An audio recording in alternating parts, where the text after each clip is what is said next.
Selamat pagi, saudara-saudara yang dikasihi oleh Tuhan Yesus Kristus.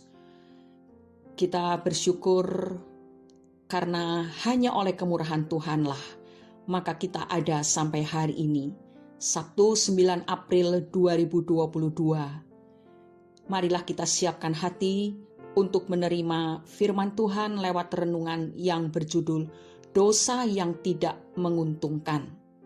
Bacaan firman Tuhan diambil dari surat Yakobus pasal 3 ayat 13-18. Yang akan kita baca sekarang adalah ayat yang ke-16. Demikian bunyinya. Sebab di mana ada iri hati dan mementingkan diri sendiri, di situ ada kekacauan dan segala macam perbuatan jahat. Saudara-saudara, jika mendengar judul renungan ini, mungkin kita akan berpikir, bukankah semua dosa tidak menguntungkan? Apakah ada dosa yang menguntungkan?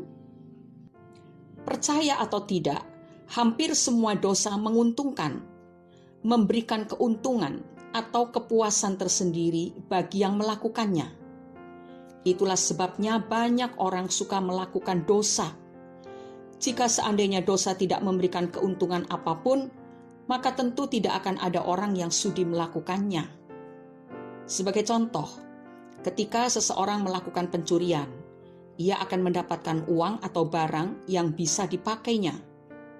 Ketika melakukan pemerkosaan, ia akan mendapatkan kepuasan seksual. Ketika melakukan pembunuhan, kebencian dan dendamnya terpuaskan melihat orang yang dibencinya telah tiada. Memang keuntungan yang didapat dari dosa-dosa ini hanya sesaat. Tetapi paling tidak mereka mendapat manfaat atau kepuasan dari situ, walaupun untuk itu mereka harus mendapat hukuman di dunia ini ataupun pada hari penghakiman nanti.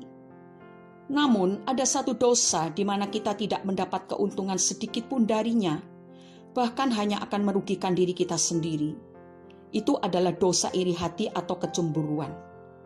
Itulah sebabnya iri hati sering disebut sebagai dosa yang tidak menguntungkan. Mengapa, saudara? Sebab dosa ini timbul di hati kita saja.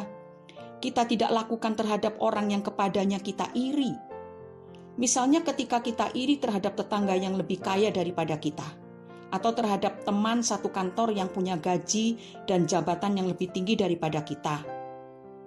Mungkin terhadap teman sekolah atau kampus yang lebih cantik atau tampan atau lebih pintar daripada kita. Lalu kita mulai berpikir negatif dan panas hati terhadap orang tersebut. Kita menjadi benci dan tidak menyukai orang itu. Padahal orang tersebut tidak melakukan apa-apa kepada kita. Tetapi sesungguhnya kita sendirilah yang rugi. Amsal 14 ayat 30 mengatakan, hati yang tenang menyegarkan tubuh, tetapi iri hati membusukkan tulang. Iri hati hanya menyiksa diri kita sendiri. Kita tidak mendapatkan keuntungan apapun dari dosa iri hati itu, dan orang yang kepadanya kita iri tidak dirugikan sama sekali, seperti halnya orang yang barang-barangnya dicuri, diperkosa, atau dibunuh. Dengan demikian, benarlah kata orang bijak. Iri hati adalah ibarat kita meminum racun, tetapi berharap orang lain yang mati. Saudara-saudara yang kekasih, firman Tuhan melarang kita iri hati kepada orang lain. Terlebih lagi karena iri hati akan meningkat ke dosa lainnya, seperti benci, dendam, bahkan pembunuhan.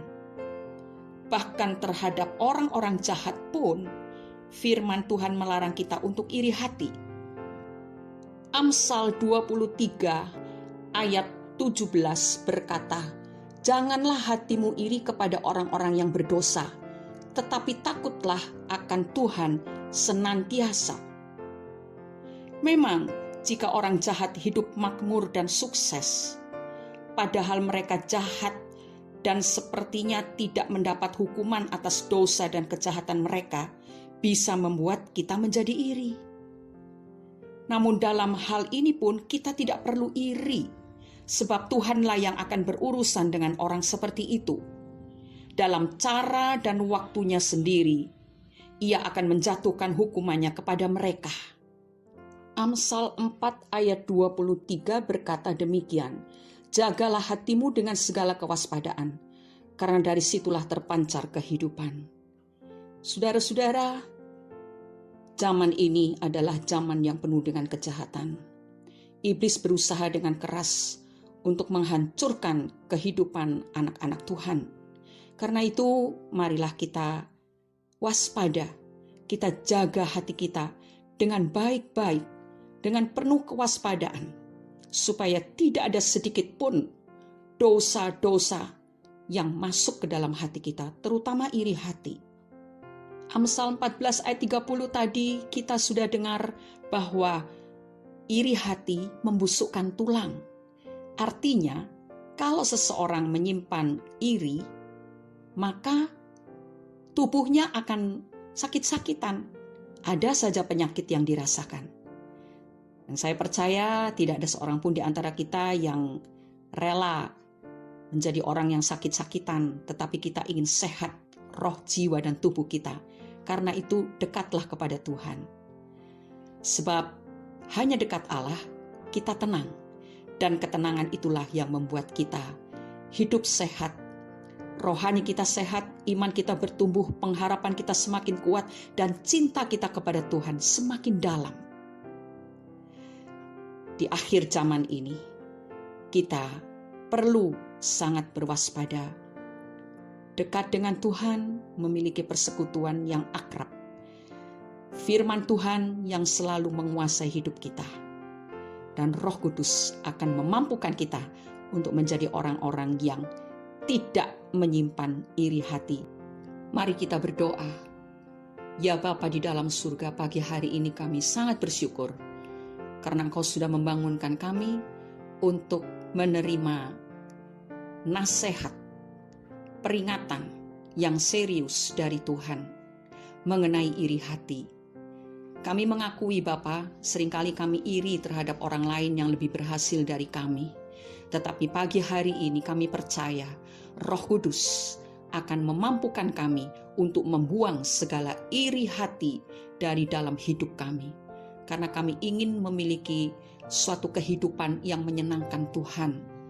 Terima kasih Bapa, penyertaan-Mu, kekuatan-Mu, penghiburan-Mu, firman-Mu, itu selalu akan menolong kami untuk tetap berjalan di jalan kebenaran. Kami percaya, kami hidup dalam suatu keadaan yang terus bertumbuh, berbuah, dan buah-buah kehidupan kami itu menyenangkan hati-Mu ya Bapa. Di dalam nama Tuhan Yesus Kristus, kami sudah berdoa dan mengucap syukur. Amin. Jangan berharap iri hati memberikan keuntungan. Iri hati justru menyakiti diri sendiri. Selamat berakhir pekan, saudara. Apapun yang kita kerjakan hari ini, kita tetap harus waspada menjaga hati kita baik-baik, supaya hanya kuasa Tuhanlah yang terus-menerus bekerja dan menguasai hati kita. Berkat, anugerah, dan penyertaan Tuhan senantiasa bagi setiap orang yang mau taat kepadanya. Amin.